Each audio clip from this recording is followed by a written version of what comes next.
ಅಣ್ಣ ಮತ್ತಿಗೆ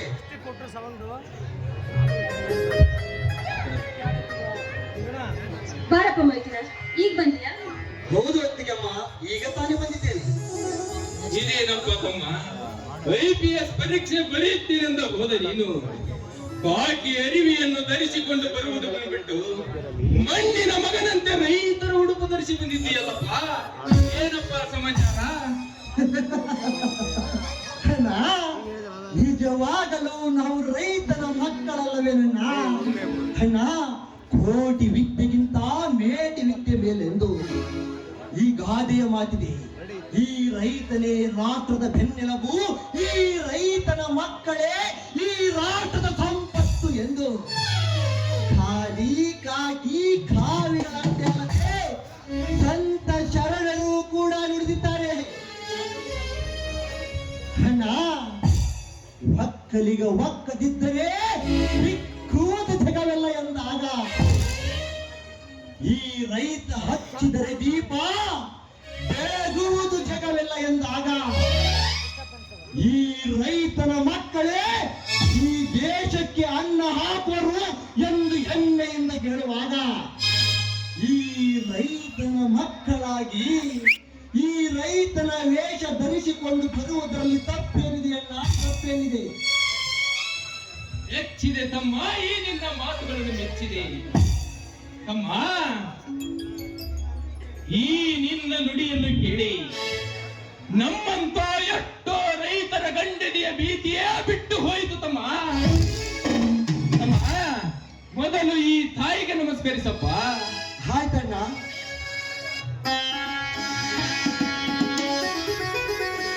ಅಣ್ಣ, ಈ ತಾಯಿಯ ಆಶೀರ್ವಾದದ ಜೊತೆಗೆ ಶ್ರೀರಾಮನಂತಿರುವ ಈ ನನ್ನ ಅಣ್ಣ, ಸೀತಾ ಮಾತೆಯಂತಿರುವ ಈ ನನ್ನ ಅತ್ತಿಗೆ ಆಶೀರ್ವಾದವು ನನಗೆ ಅಷ್ಟೇ ಅಗತ್ಯವಿದೆ. ನೀವಿಬ್ಬರು ಆಶೀರ್ವಾದ ಮಾಡಿದರೆ ಮುಂಬರುವ ಕಷ್ಟಗಳಿಗೆ ಹೆಗಲು ಕೊಟ್ಟು ಹೋರಾಡುತ್ತೇನೆ, ಹೋರಾಡುತ್ತೇನೆ. ನನಗೆ ಆಶೀರ್ವಾದ ಮಾಡಿ ನೀವಿಬ್ಬರು.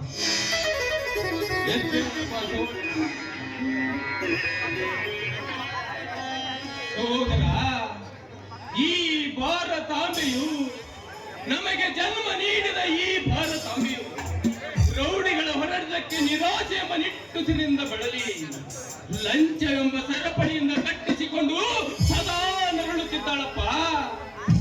ತಮ್ಮ, ಒಂದೊಂದು ದಿನ ನಿನ್ನ ನ್ಯಾಯವೆಂಬ ಖಡ್ಗದಿಂದ ಅದೇ ಸರಪಳಿಯನ್ನು ಕತ್ತರಿಸಿ ಹಾಕಿ ಸದಾ ಬೆತ್ತಲೆಯಾಗಿ ನಿಂತಿರುವ ಈ ತಾಯಿಗೆ ಪುನರ್ಜನ್ಮ ಕೊಡಪ್ಪ.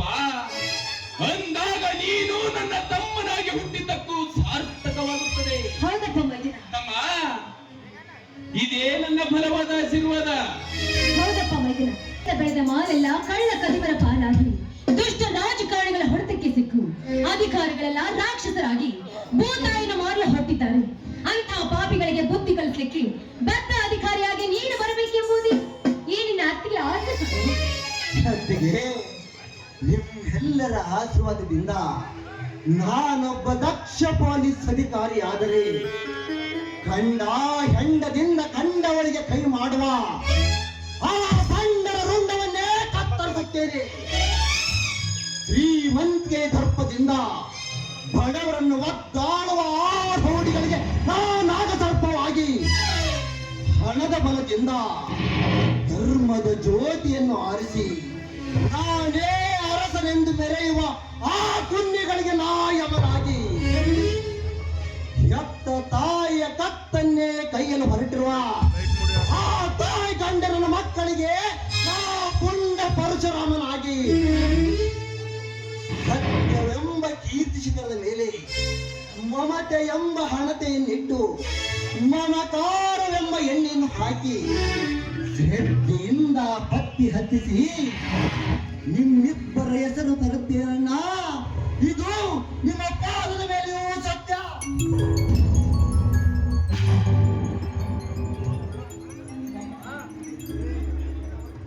ತಮ್ಮ, ಈ ನಿನ್ನ ನುಡಿ ಶಿವನಡಿಗೆ ಏರಬೇಕಾದರೆ ಕಾಡನ್ನೇ ಕದ್ದು ನಾಡನ್ನೇ ನಡುಗಿಸಿದ ಆ ಕಾಡುಗಳ ವೀರಪ್ಪ, ಅಂತ ವೀರಪ್ಪನನ್ನೇ ಗುಂಡಿಕ್ಕಿ ಕೊಂದ ಸರ್ಕಾರದ ನಿಷ್ಠಾವಂತ ಪೊಲೀಸ್ ಅಧಿಕಾರಿ ಡಿ.ವಿ. ಚನ್ನಣ್ಣನವರ ತಮಿಳುನಾಡಿನ ಅಣ್ಣಾಮರೆ ಅವರಂತ ದಿಟ್ಟ ಅಧಿಕಾರಿಯಾಗಿ ಬಾಳಪ್ಪ.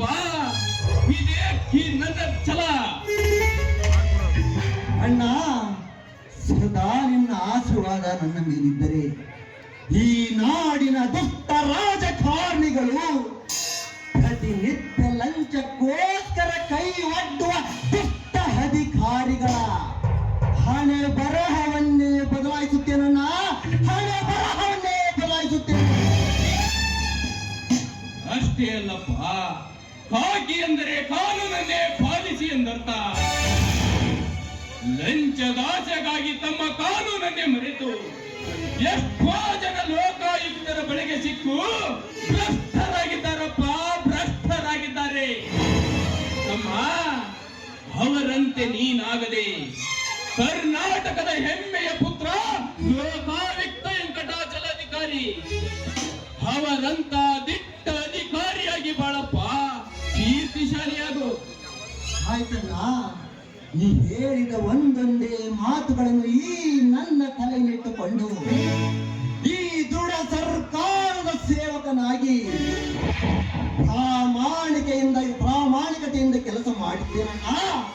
ಇದು ನಮ್ಮೂರ್ನ ನನ್ನ ಆರಾಧ್ಯ ದೈವ ಶ್ರೀ ಮಾರುತೇಶನ ಮೇಲೆ ಸತ್ಯ.